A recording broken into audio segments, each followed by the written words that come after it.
Hey, what's up guys? This is Brian, aka known as Drone Fanatic, just starting a YouTube channel and figured wanted to share a couple of things with you guys.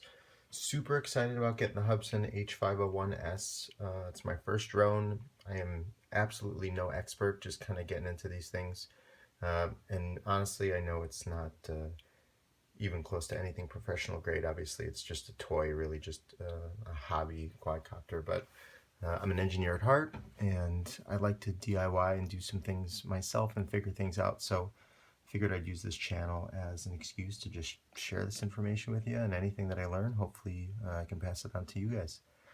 So let's talk a little bit about the Hubsan and what it is, what it isn't, what it's good at, and what it isn't good at. Personally, like I said, this is just flying for fun. The camera is great for FPV. It's great for just kind of poking around and have a good time outside. What it isn't really good for is photography. I'm a huge photography buff. I'm super into that. Love architecture and taking photos. What this camera is not good at is taking photos or video. It's really choppy. It's not clear. It's basically just enough to give you an FPV for flight, which is totally fine. But what I wanted to do was see if I could take an action cam and strap it onto the bottom of this thing, and I was trying to find the best way to do that. So what I did was I took a DIY mount that I learned about from a guy's channel named Isaac Walton. That's Izzak Walton. Super helpful video about mounts. He had a DIY mount made basically of an old credit card, and he had a couple of other mounts to reduce jello that you could just buy online. So shout out to Isaac. Wanted to say thanks again for all the information. Essentially, here's what the mount looks like. It's just a credit card cut in half.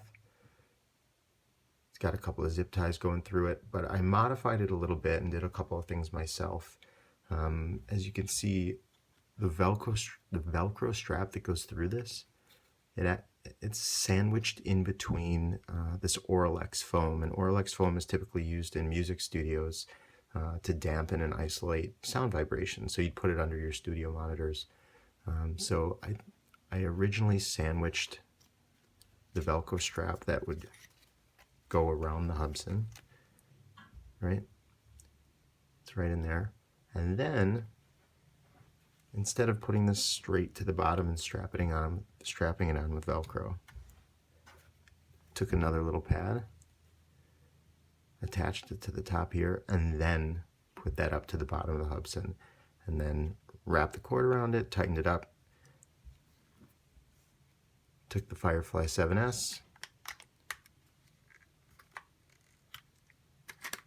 popped it right in there, and I did a couple of tests. The first one was without any of the padding in there, and it was just pretty nasty. It was crude and shaky and jello-y and all that horrible stuff. The second one that I did was the video that is actually posted on my channel, so you can check it out. Again, this is not a Phantom 4 Pro. This is not amazing, gimbal electronically stabilized video. This is just sort of putting a band-aid, and realistically a pretty cheap band-aid on what's already a hobby quadcopter, and that's fine. I mean, eventually I think I might get into legitimate photography and videography, and would really like to look into getting DJI Phantom 4 and really putting together some cinematic stuff. But for the time being, and as I'm just getting into drones and really just learning to fly and getting comfortable with this stuff, I think this is a perfect solution. It doesn't cost too much.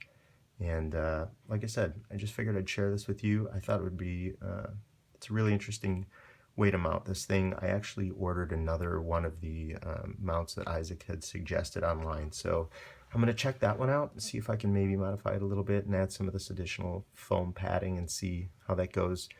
But again, it isn't the regular, sort of spongy egg crate foam that you'd find at a hardware store.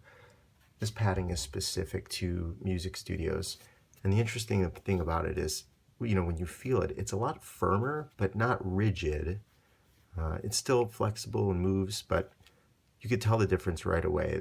The air cells in there feel a lot harder, so I think it really does a better job of absorbing vibration, but it's not too spongy where it would just kind of squish and not really do anything. So anyway, just figured I'd share that with you. Hopefully you find this helpful. Give it a shot. I'm going to be posting some additional videos, and we'll try and share some of the footage. If you have any questions, let me know in the comments. If you could subscribe and like, that'd obviously be a huge help.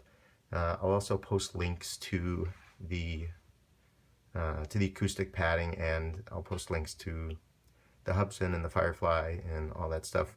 The other mounts and the case and everything came with the Firefly, so I didn't have to buy anything else. I had that foam padding laying around, so it's pretty economical option. So anyway, thanks so much for listening. Hopefully you learned something, and give me a shout in the comments, ask questions.